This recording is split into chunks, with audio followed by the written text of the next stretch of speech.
Hello everyone, कैसे हो मेरे दोस्तों। मैं हूं आयुष जैन, आपका ट्यूटर, और हम बात करते हैं न्यूटन्स लॉस ऑफ मोशन के बारे में, force and loss of motion के बारे में। ठीक है, हमने क्या क्या देख लिया है अभी तक, एक बार जल्दी से रिवाइज कर लेते हैं हमने स्टार्टिंग में देखा था फोर्स के बारे में। फोर्स क्या होता है, हमने उसकी डेफिनेशन जानी थी, इसके कैरेक्टरिस्टिक्स जानी थी कि क्या क्या फोर्स कर सकता है, इसका क्लासिफिकेशन भी देख लिया था हमने। इसको हमने डिवाइड करा था बेसिकली दो पार्ट्स में, जो है balanced force and unbalanced force. इन दोनों पार्ट्स में हमने इसको बांटा भी था। उसके बाद हमने स्टार्टिंग करी थी न्यूटन्स लॉस ऑफ मोशन के बारे में। ठीक है, हमने Newton's loss of motion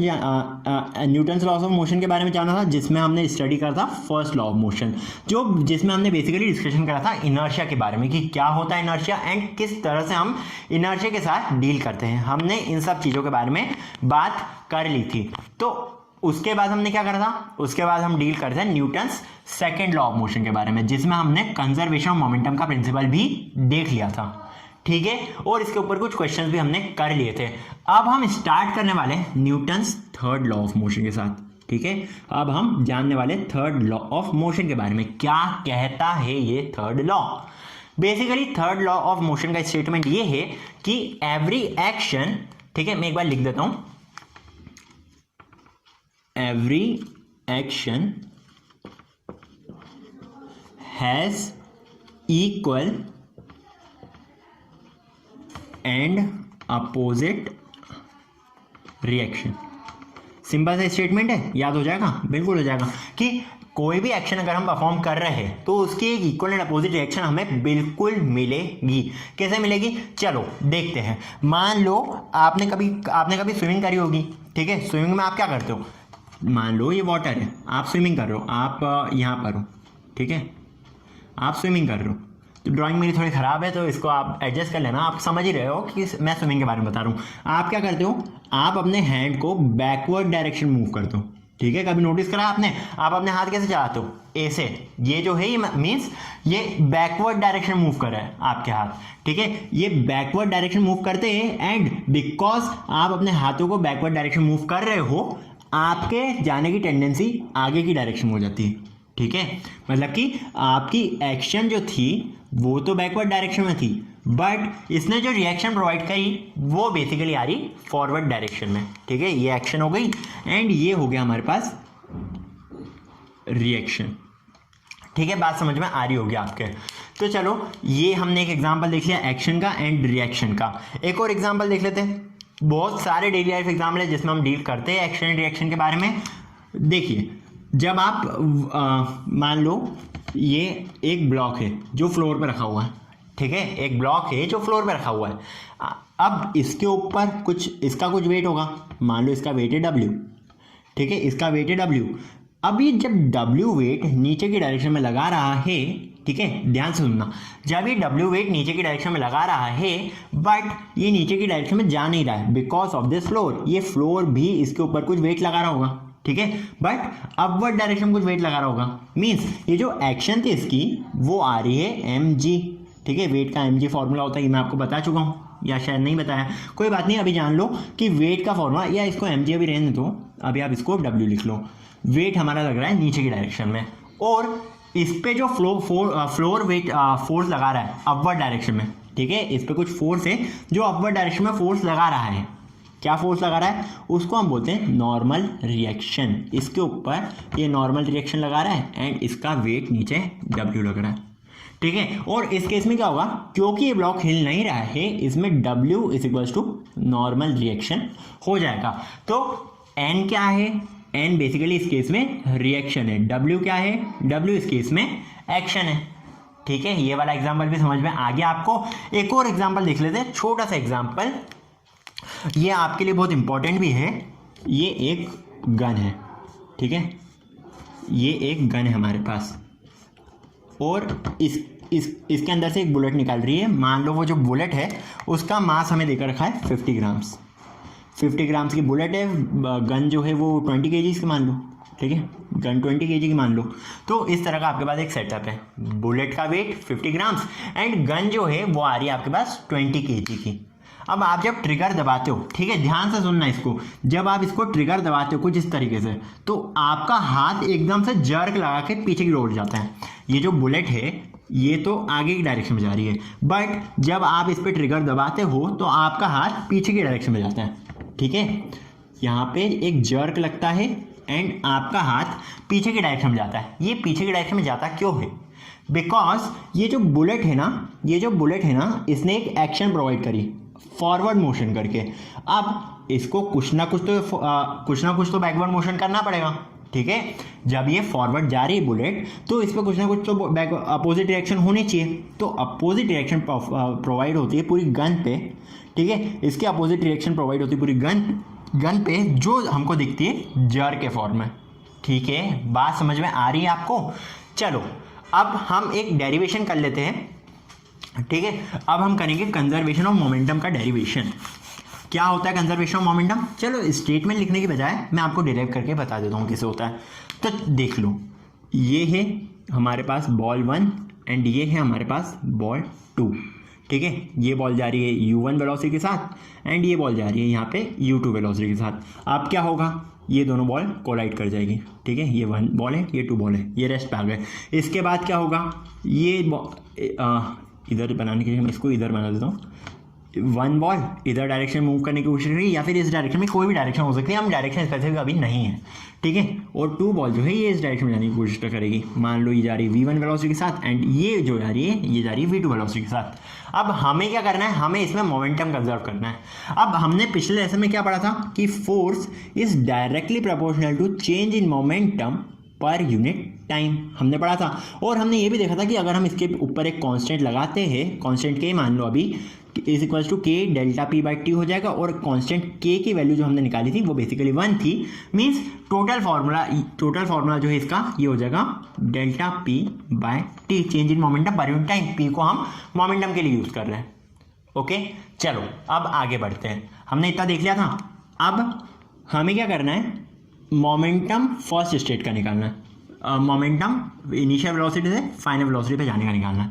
means ball 1 के लिए अगर हम मोमेंटम देखें तो हमें क्या मिलेगा, ओके। तो इसके लिए मोमेंटम क्या हो जाएगा हमारे पास, m1 v1 minus m1 u1 divided by T, ये इसका मोमेंटम हो जाएगा, ठीक है। यही होगा ना, हाँ। तो ये इसका मोमेंटम आ गया हमारे पास। इट इज अब देखिए, ये तो मोमेंटम हो गया, मीन्स ये हो गया हमारे पास F1 ही हो जाएगा हमारे पास, ठीक है। अब क्योंकि बॉल 2 के साथ ही कोलाइड कर रहा है, ठीक है, ध्यान से सुनना, क्योंकि ये बॉल 2 के साथ कोलाइड कर रहा है, हम F2 क्या लिख सकते हैं, F2 आ जाएगा हमारे पास m2 v2 minus of m1 m2 u2 लिख सकते हैं, डिवाइडेड बाय टाइम। अब न्यूटन का थर्ड लॉ ऑफ मोशन हमसे क्या कहता है कि every action has equal and opposite reaction. तो इस केस में भी कुछ रिएक्शन होनी चाहिए। रिएक्शन कैसे हो रही है, ये F2 प्रोवाइड कर रिएक्शन F1 को। मींस अगर हम बात करें, हम ये वाली इक्वेशन लिख सकते हैं क्या, F1 is equal to minus of F2 लिख सकते हैं, बिल्कुल लिख सकते हैं। Newton third law of motion तो इधर लिख भी लेना, according to Newton's third law, okay.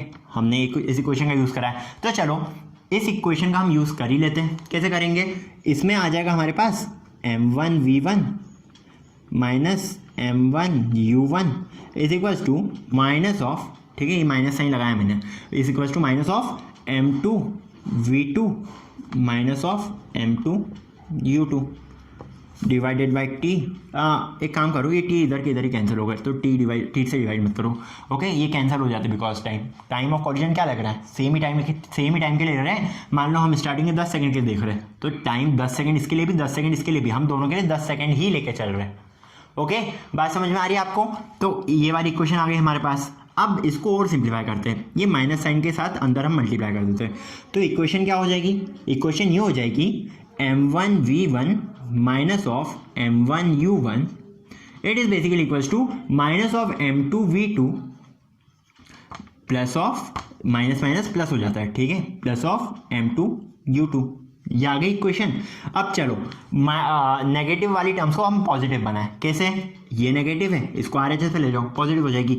ये नेगेटिव है, इसको इसको LHS पे ले जाओ, ये नेगेटिव है, इसको RHS पे ले जाओ, ये पॉजिटिव हो जाएगी। चलो कर लेते हैं ऐसा। तो देखो इक्वेशन जो आएगी वो आ जाएगी m1 v1, ये इधर जाएगी, plus m2v2 it is equals to, ये क्या है, m2u2 प्लस m1u1। ओके, ये इक्वेशन आ गई है। अब इसको ध्यान से देखो, इस इक्वेशन की हमें स्टडी करनी है। इस इक्वेशन को अगर आप ध्यान से देखोगे तो आप देख सकते हो कि इसमें दोनों तरफ हमें फाइनल वेलोसिटी दिख रही है एंड इधर हमें दोनों की इनिशियल वेलोसिटी दिख रही है। मतलब कि फाइनल मोमेंटम, ठीक है, एम वी क्या होता है, फाइनल मोमेंटम, ठीक है ना। तो final momentum is basically equals to initial momentum. Final momentum is equals to initial momentum and ये जो final momentum is equals to initial momentum है ना, इसी को हम बोलते हैं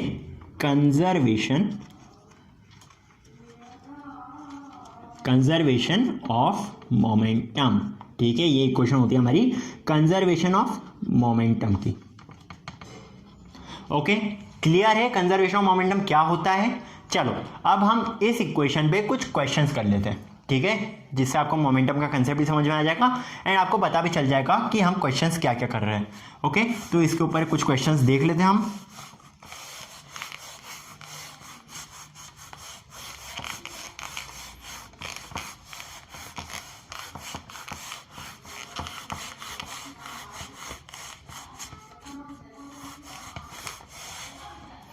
चलिए, फर्स्ट क्वेश्चन मैंने आपके लिए रखा है, ये पेपर पे लिख के लाया हूँ question. A field gun of mass 1.5 के fires a shell of mass 15 kg। चलिए, एक बुलेट गन देकर रखी हमें। ओके, ये गन है हमारे पास, ये एक शेल को फायर करती है। इस शेल का वेट हमें देकर रखा है 15 kg। ओके, एंड ये जो गन है इसका वेट देकर रखा है हमें 1,500 मीन्स 1,500 kg। ठीक है, दोनों का मास हमें देकर रखा है with a velocity of 150 metre per second. इसकी u1 वेलोसिटी इसकी वेलोसिटी क्या हो जाएगी, इनिशियल वेलोसिटी क्या है इसकी, इनिशियल वेलोसिटी तो जीरो हो जाएगी ना, बिकॉज हम गन को फायर कर रहे हैं, गन से बुलेट को फायर कर रहे हैं। तो इनिशियल वेलोसिटी क्या है, अभी स्टार्टिंग में तो बुलेट रेस्ट कंडीशन पे रहेगी, मतलब कि इसकी इनिशियल वेलोसिटी तो जीरो हो जाएगी। मतलब कि u1 is equals to zero. हमें u2 की वैल्यू देकर रखी है, क्या देकर रखी है हमें u2 की वैल्यू, u2 नहीं, हमें v1 की वैल्यू देकर रखी है। बुलेट के लिए हम 1 मान रहे हैं एंड गन के लिए हम 2 मान रहे हैं। ठीक है, हमें v1 की वैल्यू देकर रखी है इनने 150 metre per second, 150 metre per second. Okay, अब इससे होगा क्या, इससे ये गन पीछे की डायरेक्शन में जाने की कोशिश करेगी। ठीक है, बट इनिशियल कंडीशन क्या है गन की, आपको ये चीज़ें ध्यान रखनी पड़ेगी। ठीक है, इस केस में बुलेट की इनिशियल कंडीशन थी u1 इक्वल्स टू जीरो। अब इस केस में गन की जो इनिशियल कंडीशन है वो आ रही है u2 is equals to zero. But क्योंकि बुलेट हमने फायर करी है, हमारे हाथ पे कुछ जर्क आएगा, हमारे हाथ पे वो कुछ वेलोसिटी लगाएगा इन द बैकवर्ड डायरेक्शन, तो इसके पास कुछ v2 होगा। इसी v2 को, मतलब कि इसी रिकॉइल वेलोसिटी को, ठीक है, जो बैकवर्ड वेलोसिटी लग रही है उसको हम बोलेंगे रिकॉइल वेलोसिटी। इसी रिकॉइल वेलोसिटी को हमें फाइंड आउट करना है। कैसे करेंगे, वही simple conservation of momentum, initial momentum is equal to final momentum. मतलब कि m1u1 plus m2u2 is equal to m1v1 plus m2v2। ये वाली क्वेश्चन आ जाएगी हमारे पास। अब चलो इसमें वैल्यू सब्स्टिट्यूट करके देखते हैं। देखिए, इनिशियल वेलोसिटी दोनों की कंडीशन में जीरो आ रही है। ओके, बिकॉज हम रेस्ट से स्टार्ट कर रहे हैं, तो इनिशियल वेलोसिटी दोनों कंडीशन में जीरो आ जाएगी। मतलब कि ये और ये तो कैंसिल हो गए हैं। ओके, ये दोनों चीज़ें कैंसिल हो गई है। तो ये किसी क्वेश्चन आ रही है, zero is equals to m1v1 plus m2v2। ये कैसे आ रहा है, चलो इसका आंसर कैलकुलेट करते हैं, फिर आपको समझाता हूँ मैं।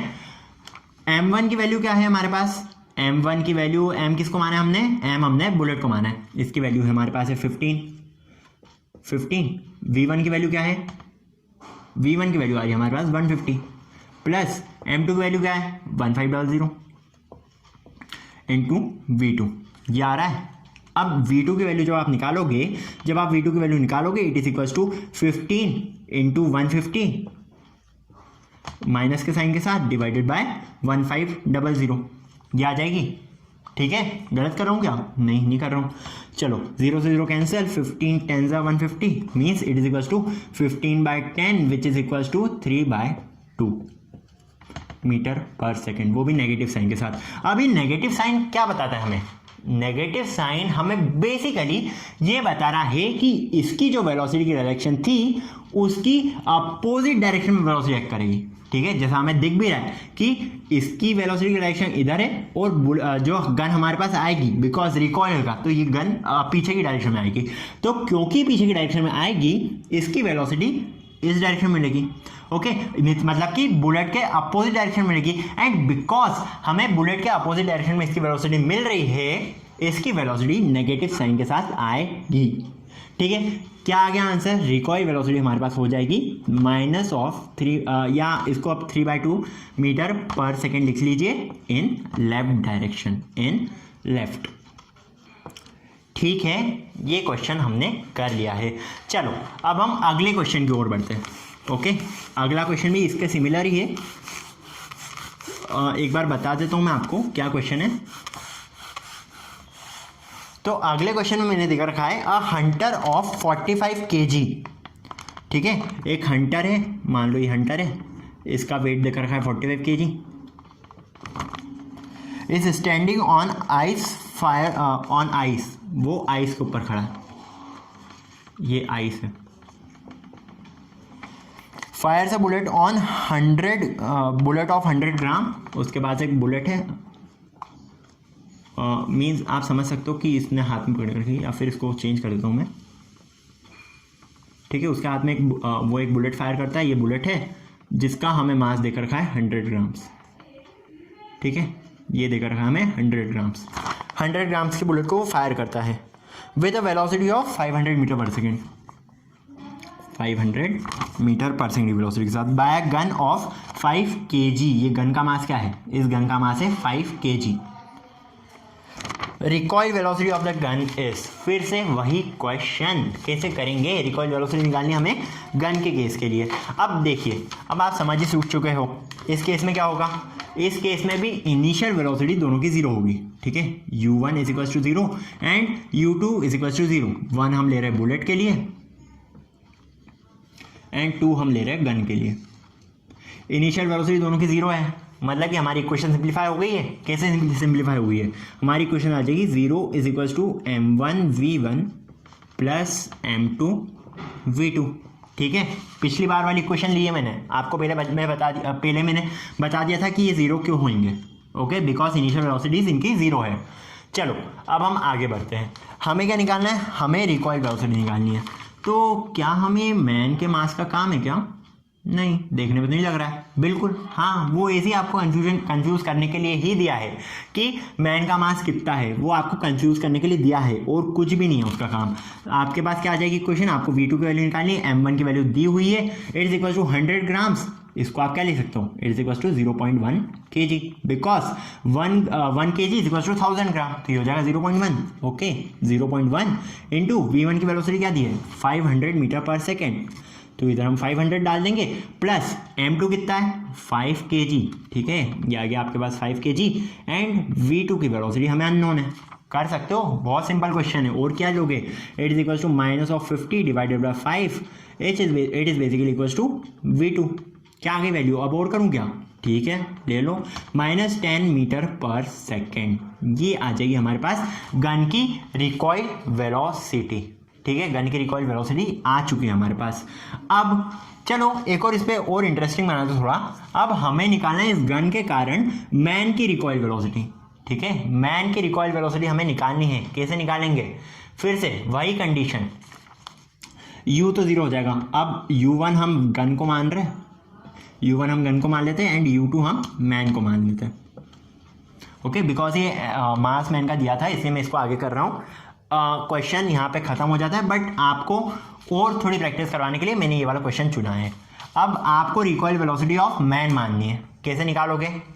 वही question same, 0 is equal to m1v1 plus m2v2। अब v1 क्या लिया है हमने? गन को। m1 कितना है? गन का मास 45 kg, नहीं, गन का मास 5 kg into velocity 10 metre per second plus, अब ये माइनस के साइन के साथ है, ये ध्यान रखना है आपको, ठीक है, ये माइनस के साइन के साथ है, मतलब कि अब आपको मैं बता दूंगा, ये माइनस के साइन के साथ है, अब इतना ध्यान रखो। m2 क्या है, मैन का मास कितना दिया है 45 kg, v2 हमें अननोन है, मतलब कि हमें मैन की वेलोसिटी निकालनी है, तो ए से हम निकाल सकते हैं। अब जब आप इसको सॉल्व करोगे आपके पास v2 की वैल्यू आ जाएगी, it is equal to 50/45, but इसमें नेगेटिव साइन नहीं आएगा, मतलब कि जिस डायरेक्शन में गन मूव कर रही है, ठीक है, गन अगर पीछे की डायरेक्शन में जा रही है तो मैन भी पीछे की डायरेक्शन में ही जा रहा है, मैन आगे की डायरेक्शन में नहीं जा रहा है।